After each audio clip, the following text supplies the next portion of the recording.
English tutorial চ্যানেলে সকলকে স্বাগত জানাই। আজকের ক্লাসে আমি এমন কতগুলো ভার্ব নিয়ে ডিসকাস করব যেগুলোর পরে কোনো প্রিপোজিশন ব্যবহার করা হয় না, অর্থাৎ এই ভার্বগুলোর পরে সরাসরি অবজেক্ট বসে যায়। যেমন দেখো, এই বাক্যগুলো আমরা ইউজুয়ালি ব্যবহার করে থাকি। হি অর্ডার্ড ফর টি, সে চায়ের জন্য অর্ডার দিল। You will contact with me, তুমি আমার সাথে যোগাযোগ করবে। I will call to you tonight, আমি তোমাকে আজ রাতে ফোন করব। He described about the topic, সে টপিকটি সম্বন্ধে বর্ণনা করলো। I met with him yesterday, আমি গতকাল তার সাথে দেখা করেছিলাম। এগুলো সবই ভুল। প্রেপোজিশনকে এখানে অপ্রয়োজনীয়ভাবে ব্যবহার করা হয়েছে। ভুলটা অ্যাকচুয়ালি হয় কেন জানো? বাংলা থেকে ইংরেজিতে অনুবাদ করতে গিয়ে।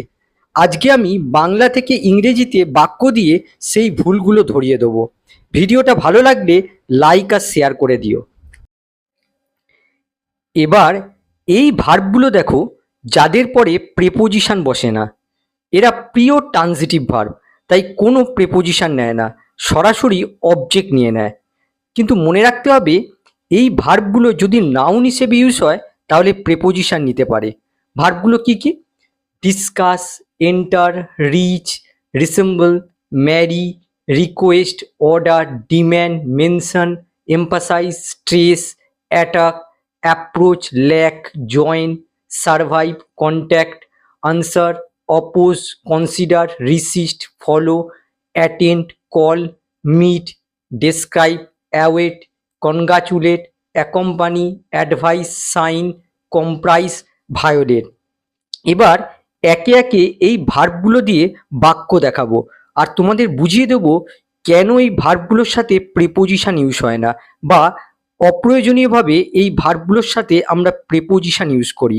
কারণ ভার্বের অর্থের মধ্যেই প্রিপোজিশন লুকিয়ে থাকে, তাই আলাদাভাবে প্রিপোজিশন বসাবার দরকার হয় না। প্রথম বাক্য দেখো, আমি বিষয়টি আলোচনা করেছিলাম। আই ডিসকাস দ্য ম্যাটার, আমি আলোচনা করেছিলাম। আমরা জানি ভার্বকে কি বা কে দিয়ে প্রশ্ন করলে অবজেক্ট পাওয়া যায়। আমি আলোচনা করেছিলাম, কি আলোচনা করেছিলাম? দেখো এই কি এর উত্তর আসছে এই অংশটুকু, দ্য ম্যাটার। তার মানে এই দ্য ম্যাটার হচ্ছে অবজেক্ট, আর এই ডিসকাস হচ্ছে ট্রানজিটিভ ভার্ব। আর এই ট্রানজিটিভ ভার্ব আর অবজেক্টের মাঝখানে কোনো প্রিপোজিশন বসে না। কিন্তু আমরা অনেক সময় ভুলবশত অ্যাবাউট ব্যবহার করি, কিন্তু এটা ভুল। তার কারণ দেখো, এই ডিসকাসের অর্থ হচ্ছে টক অ্যাবাউট সামথিং। তার মানে এই ভার্বের অর্থের মধ্যে অ্যাবাউট প্রিপোজিশনটা লুকিয়ে আছে, তার জন্য আলাদাভাবে এই অ্যাবাউট দেওয়ার দরকার হয় না। কিন্তু এই ভার্বটাকে আমরা যদি নাউন হিসেবে ইউজ করি তাহলে এই অ্যাবাউট আসবে। যেমন দেখো, I had a discussion about the matter. এখানে দেখো ডিসকাস ভার্বটাকে নাউন হিসেবে ইউজ করা হয়েছে, তার জন্য দেখো তারপরে অ্যাবাউট প্রিপোজিশন বসলো। নেক্সট দেখো, সে ঘরে ঢুকলো। হি এন্টার দ্য রুম। এখানে দেখো এই এন্টার হচ্ছে পিওর ট্রানজিটিভ ভার্ব, সরাসরি অবজেক্ট নেয়, তার জন্য এই ভার্ব আর অবজেক্টের মাঝখানে কোনো প্রেপোজিশন বসবে না। কিন্তু আমরা অনেক সময় ভুলবশত এন্টারের সাথে ইনটু প্রেপোজিশন ইউজ করি, কিন্তু এটা ভুল। দেখো এই এন্টারের অর্থ হচ্ছে গো ইনটু। দেখো এই ভার্বটার মধ্যেই কিন্তু ইনটু প্রেপোজিশনটা লুকিয়ে রয়েছে, তার জন্য আলাদাভাবে ইনটু দেওয়ার দরকার হয় না। কিন্তু এন্টারের সাথে কিছু কিছু ক্ষেত্রে এই ইনটু ব্যবহার হতে পারে। যেমন দেখো, enter into an agreement, discussion, contract, relationship, এই সমস্ত ক্ষেত্রে এন্টারের সাথে ইনটু প্রেপোজিশন আসে। নেক্সট দেখো, আমি স্টেশনে পৌঁছালাম। I reach the station. দেখো এই রিচ হচ্ছে পিওর ট্রানজিটিভ ভার্ব, সরাসরি অবজেক্ট নেয়, তার জন্য এই রিচ আর স্টেশনের মাঝখানে কোনো প্রেপোজিশন আসবে না। কিন্তু আমরা অনেক সময় রিচের সাথে এই টু ইউজ করে ফেলি, যেহেতু এখানে ডেস্টিনেশন বোঝাচ্ছে, কিন্তু এটা ভুল। এই রিচের অর্থ হচ্ছে গেট টু। এই রিচের সাথে আলাদা করে টু প্রেপোজিশন বসাবার প্রয়োজন নেই। তারপর দেখো, সে আমাকে বিয়ে করেছে। She has married me. সে বিয়ে করেছে, কাকে বিয়ে করেছে? আমাকে। দেখো ম্যারি হচ্ছে ট্রানজিটিভ ভার্ব, সরাসরি অবজেক্ট নেয়, কিন্তু আমরা অনেক সময় এই ম্যারি আর অবজেক্টের মাঝখানে টু উইথ এইসব প্রেপোজিশন বসাই, এটা ভুল। ম্যারিকে আমরা যদি অ্যাডজেক্টিভ হিসেবে ইউজ করি তাহলে তারপরে এই টু প্রেপোজিশন আসে। যেমন দেখো, she is married to me, এক্ষেত্রে লক্ষ্য করো ম্যারিড এখানে অ্যাডজেক্টিভ হিসেবে ইউজ হয়েছে, সেক্ষেত্রে তারপরে টু প্রেপোজিশন এসেছে। নেক্সট দেখো, সে সাহায্য চাইলো বা সে সাহায্যের জন্য অনুরোধ করলো। হি রিকোয়েস্টেড হেল্প, একইভাবে দেখো এই রিকোয়েস্ট হচ্ছে ট্রান্সিটিভ ভার্ব, সরাসরি অবজেক্ট নেয়, কিন্তু দেখো এর যেহেতু বাংলাটা দাঁড়াচ্ছে সে সাহায্যের জন্য অনুরোধ করলো, সেই জন্য অর্থে আমরা অনেক সময় এই ফর প্রেপোজিশন ব্যবহার করি, কিন্তু এটা ভুল। রিকোয়েস্টের সাথে কখনই ফর প্রেপোজিশন ইউজ হয় না, কিন্তু এই রিকোয়েস্ট যদি নাউন হিসেবে ইউজ হয় তাহলে কিন্তু তারপরে ফর প্রেপোজিশন আসবে। যেমন দেখো, he made a request for help, এক্ষেত্রে দেখো রিকোয়েস্ট নাউন হিসেবে ইউজ হয়েছে, তার জন্য দেখো তারপরে ফর প্রেপোজিশন ইউজ হয়েছে। নেক্সট দেখো, সে খাবার অর্ডার করলো বা সে খাবারের জন্য অর্ডার করলো।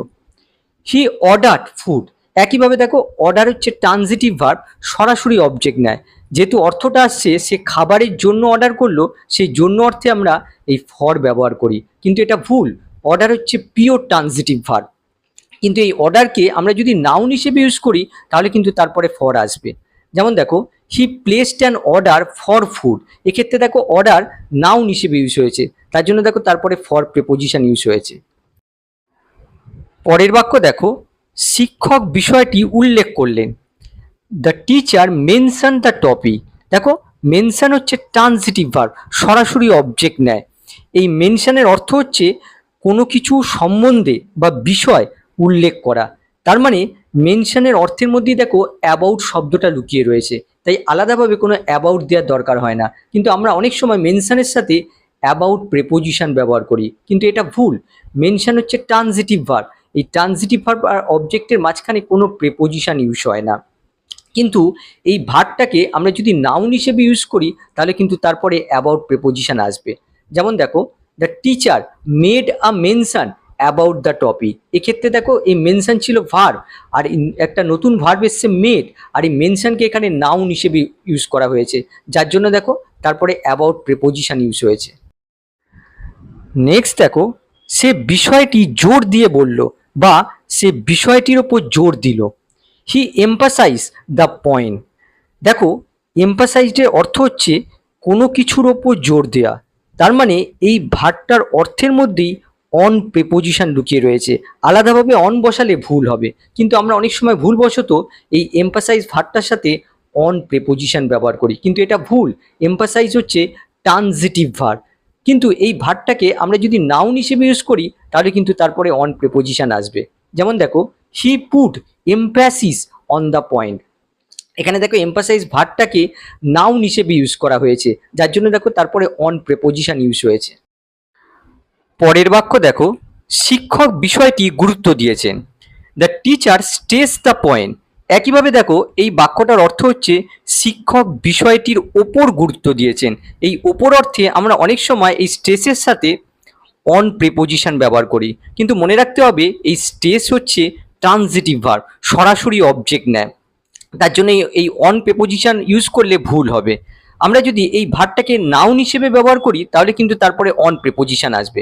যেমন এই বাক্যটা দেখো, the teacher laid stress on the point, এক্ষেত্রে দেখো স্ট্রেস এখানে নাউন হিসেবে ইউজ হয়েছে, তার জন্য দেখো এখানে অন প্রেপোজিশন বসেছে। নেক্সট দেখো, তারা শত্রুকে আক্রমণ করলো। দে অ্যাটাকড দ্য এনিমি, দেখো এই অ্যাটাকের অর্থ হচ্ছে কারোর ওপর আক্রমণ করা, তাই এই ভার্বের অর্থের মধ্যেই অন কথাটা লুকিয়ে আছে, তাই আলাদা করে এই অন লেখার প্রয়োজন নেই। অ্যাটাকের সাথে অন ব্যবহার করলে ভুল হবে। অ্যাটাক হচ্ছে ট্রানজিটিভ ভার্ব, সরাসরি অবজেক্ট নেয়, কিন্তু এই ভার্বটাকে আমরা যদি নাউন হিসেবে ইউজ করি তাহলে এরপরে অন আসবে। যেমন এই বাক্যটা দেখো, they made an attack on the enemy, দেখো অ্যাটাক এখানে নাউন হিসেবে ইউজ হয়েছে, যার জন্য দেখো তারপরে অন প্রেপোজিশন ইউজ হয়েছে। এখানে একটা বিষয় বলে রাখি, অ্যাটাকের মতো আর একটা ভার্ব আছে, সেটা হচ্ছে ইনভেড, এটাও ট্রানজিটিভ ভার্ব হিসেবে ইউজ হয়, কোনো প্রেপোজিশন নেয় না। নেক্সট দেখো, সে আমার কাছে এলো। হি অ্যাপ্রোচ মি, অ্যাপ্রোচের সাথে টু প্রেপোজিশন বসানো আমাদের মধ্যে একটা প্রবণতা আছে, কিন্তু মনে রাখবে অ্যাপ্রোচ হচ্ছে ট্রানজিটিভ ভার্ব, কোনো প্রেপোজিশন গ্রহণ করে না, সরাসরি অবজেক্ট নেয়। কিন্তু এই ভার্বটাকে আমরা যদি নাউন হিসেবে ব্যবহার করি তারপরে টু প্রেপোজিশন আসে। যেমন দেখো, he made an approach to me, এক্ষেত্রে লক্ষ্য করো অ্যাপ্রোচ এখানে নাউন হিসেবে ইউজ হয়েছে, যার জন্য এখানে দেখো টু প্রেপোজিশন ইউজ হয়েছে। পরেরটা দেখো, তার আত্মবিশ্বাসের অভাব আছে। হি ল্যাক্স কনফিডেন্স। দেখো, ল্যাক হচ্ছে ট্রানজিটিভ ভার্ব, সরাসরি অবজেক্ট নেয়, কিন্তু আমরা অনেক সময় এই ল্যাকের সাথে অফ প্রেপোজিশন ইউজ করি, কিন্তু এটা ভুল। ল্যাক যদি নাউন হিসেবে ইউজ হয় তাহলে তারপরে অফ প্রেপোজিশন ইউজ হবে। যেমন দেখো, he has a lack of confidence, এক্ষেত্রে দেখো ল্যাক নাউন হিসেবে ইউজ হয়েছে, যার জন্য তারপরে অফ প্রেপোজিশন ইউজ হয়েছে। নেক্সট দেখো, আমি ক্লাবে যোগ দিয়েছি। I have join the club. আমরা অনেক সময় এই জয়েনের সাথে ইন কিংবা অ্যাট প্রেপোজিশন ব্যবহার করি। আমরা এভাবে বলি I have join in the club বা অ্যাট দ্য ক্লাব, কিন্তু মনে রাখতে হবে এই জয়েন হচ্ছে ট্রানজিটিভ ভার্ব, সরাসরি অবজেক্ট নেয়, তাই জন্য জয়েনের সাথে এই ইন অ্যাট প্রেপোজিশন বসে না।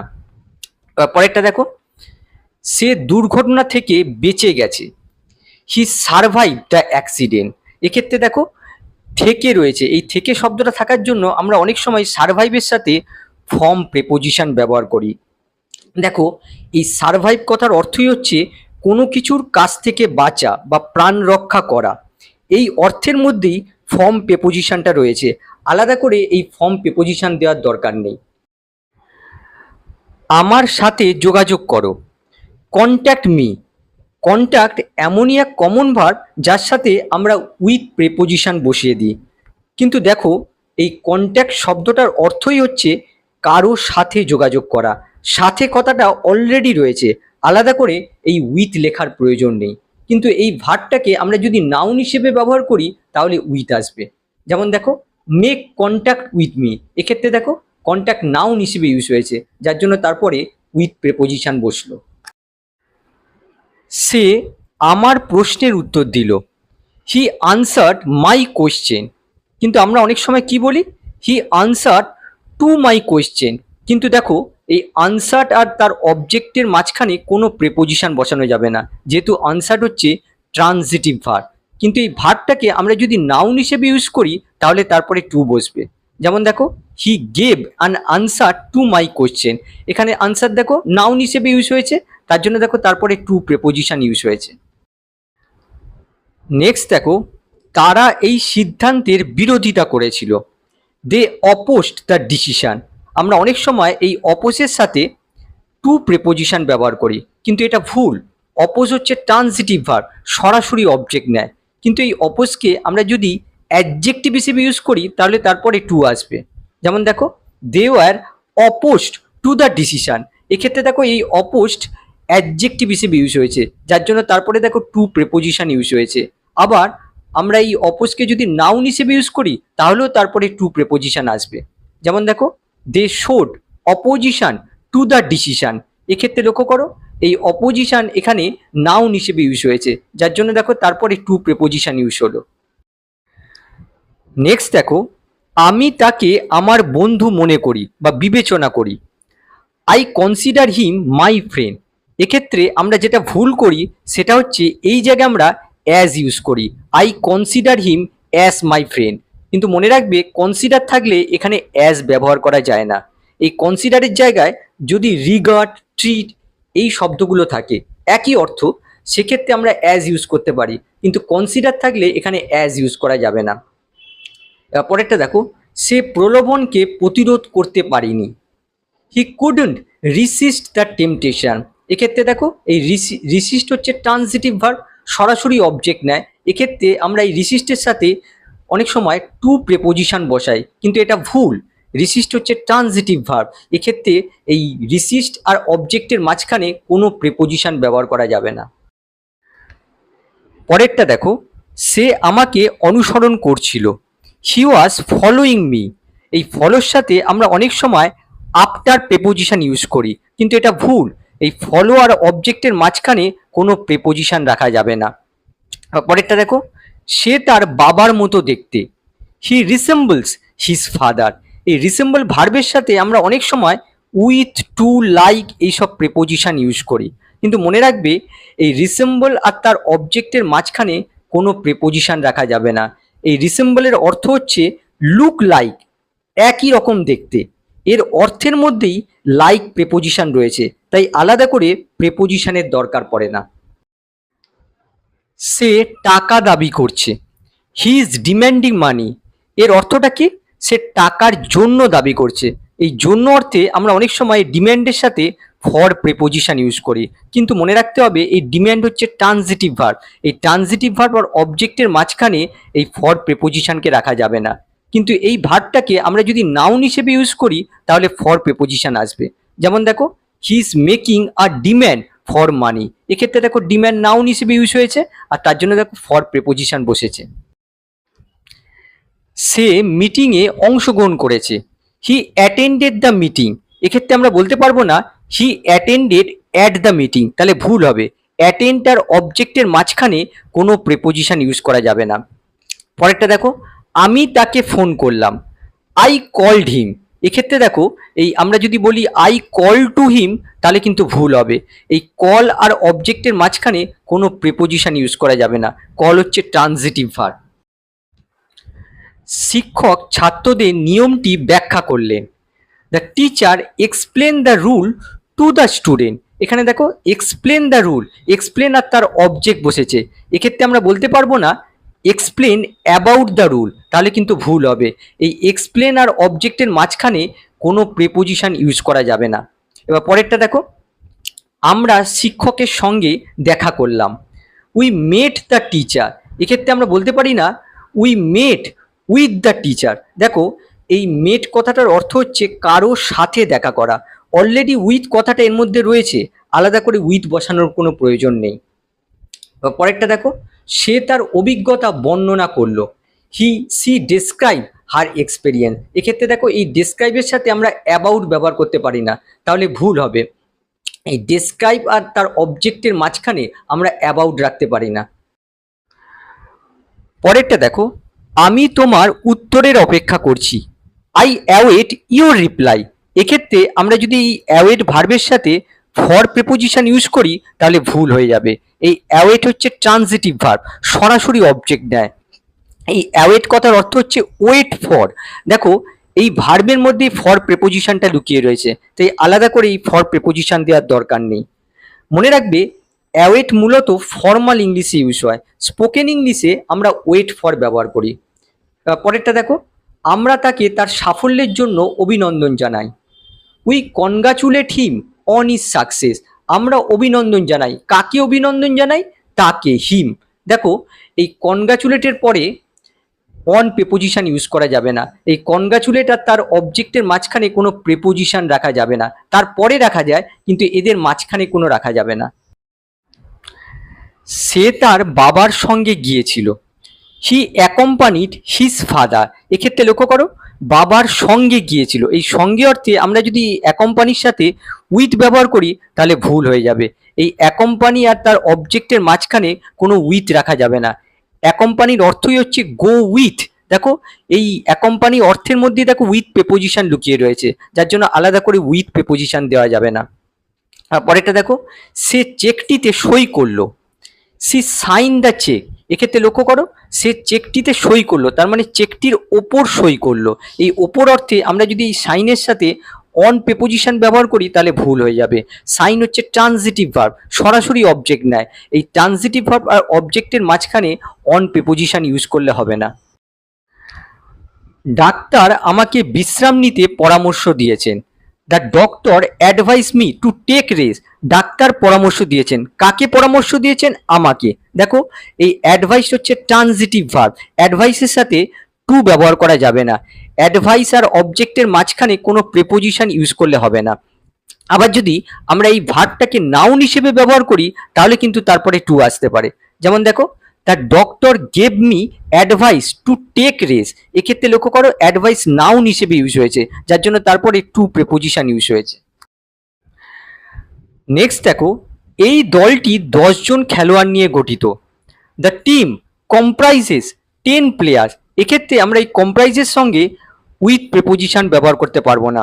কম্প্রাইজ হচ্ছে ট্রানজিটিভ ভার্ব, যার জন্য এখানে কোনো প্রেপোজিশন ইউজ হবে না, কিন্তু এই একই অর্থ কনসিস্টের সঙ্গে কিন্তু অফ বসবে। কনসিস্টের সাথে কিন্তু অফ প্রেপোজিশন ইউজ করা যাবে, কিন্তু কম্প্রাইজের সাথে কখনোই উইথ প্রেপোজিশন ইউজ করা যাবে না। সে আইন ভঙ্গ করেছে, হি ভায়োলেটেড দ্য ল। ভায়োলেটের সাথে আমরা অনেক সময় এগেনস্ট ব্যবহার করি, কিন্তু এটা ভুল। ভায়োলেট হচ্ছে ট্রানজিটিভ ভার্ব, তাই কোনো প্রেপোজিশন ইউজ হবে না। এবারে কিছু ব্যতিক্রমী ভার্ব দেখব, যেগুলো ট্রানজিটিভ ইনট্রানজিটিভ দুইভাবেই ব্যবহার হতে পারে। যেমন দেখো, হি ফট দ্য এনিমি। এখানে দেখো ফট ট্রানজিটিভ ভার্ব হিসেবে ইউজ হয়েছে, সরাসরি অবজেক্ট নিচ্ছে, ডিরেক্ট অ্যাকশন বোঝাচ্ছে। আবার দেখো, হি ফট এগেনস্ট দ্য এনিমি। এক্ষেত্রে লক্ষ্য করো, ফট ইনট্রানজিটিভ ভার্ব হিসেবে ইউজ হয়েছে, দেখো প্রেপোজিশন নিয়েছে। এক্ষেত্রে কি বোঝাচ্ছে, এখানে এমফ্যাসিস অন অপোজিশন, অর্থাৎ এনিমিকে এমফ্যাসিস দেওয়া হচ্ছে। তাহলে দেখো ট্রানজিটিভ ইনট্রানজিটিভ দুভাবেই ব্যবহার করা যায়। আবার পরেরটা দেখো, দে প্রোটেস্টেড দ্য ডিসিশন। এক্ষেত্রে দেখো প্রোটেস্ট ট্রানজিটিভ ভার্ব হিসেবে ইউজ হয়েছে, সরাসরি অবজেক্ট নিচ্ছে, ফর্মাল ইংলিশে ইউজ হয়। আর এখানে দেখো সরাসরি সিদ্ধান্তটা নিয়েছে, দেখো ডিরেক্ট বোঝাচ্ছে। আবার দেখো আমরা বলতে পারি দে প্রোটেস্টেড এগেনস্ট দ্য ডিসিশন। এক্ষেত্রে প্রোটেস্ট ইনট্রানজিটিভ ভার্ব হিসেবে ইউজ হয়েছে, প্রেপোজিশন নিয়েছে, আর এটা হচ্ছে বেশি কমন। প্রোটেস্টের সঙ্গে আমরা বেশি এগেনস্ট ইউজ করি। তারপর দেখো, পুলিশ সার্চ দ্য হাউস। দেখো সার্চের সঙ্গে যদি কোনো প্লেস ইউজ হয়, তাহলে এই সার্চ ট্রানজিটিভ ভার্ব হিসেবে ইউজ হয়, এরপরে কোনো প্রেপোজিশন ইউজ হয় না। আবার দেখো, police search for the criminal. সার্চের সাথে যদি কোনো থিং বা পার্সন বসে, তাহলে কিন্তু এই সার্চ ইনট্রানজিটিভ ভার্ব হিসেবে ইউজ হয়, তারপরে দেখো ফর প্রেপোজিশন বসে। নেক্সট দেখো, I asked him a question. আমি তাকে একটা প্রশ্ন জিজ্ঞাসা করলাম। আমি জিজ্ঞাসা করলাম, কাকে জিজ্ঞাসা করলাম? তাকে। দেখো আস্কড এখানে ট্রানজিটিভ ভার্ব হিসেবে ইউজ হয়েছে, সরাসরি অবজেক্ট নিচ্ছে। আবার এই বাক্যটা দেখো, আই আস্কড ফর হেল্প। আমি সাহায্য চাইলাম। এক্ষেত্রে লক্ষ্য করো, আস্কডের সঙ্গে ফর বসেছে, আস্কড ফর হচ্ছে ফ্রেজাল ভার্ব। আবার পরেরটা দেখো, হি স্পিক্স ইংলিশ। স্পিকের সঙ্গে যখন ল্যাঙ্গুয়েজ ইউজ হয়, তখন স্পিক ট্রানজিটিভ ভার্ব হিসেবে ইউজ হয়। আবার এই বাক্যটা দেখো, হি স্পোক টু মি। এক্ষেত্রে দেখো স্পিকের সাথে প্রোনাউন অবজেক্ট হিসেবে ইউজ হয়েছে, এক্ষেত্রে এই স্পিক আর এই অবজেক্টের মাঝখানে টু বসাতে হবে। স্পিক এখানে ইনট্রানজিটিভ ভার্ব হিসেবে ইউজ হয়েছে। আশা করি ভিডিওটা তোমাদের ভালো লেগেছে। আবার নেক্সট ক্লাসে অন্য কোনো টপিক নিয়ে আসবো। বাই।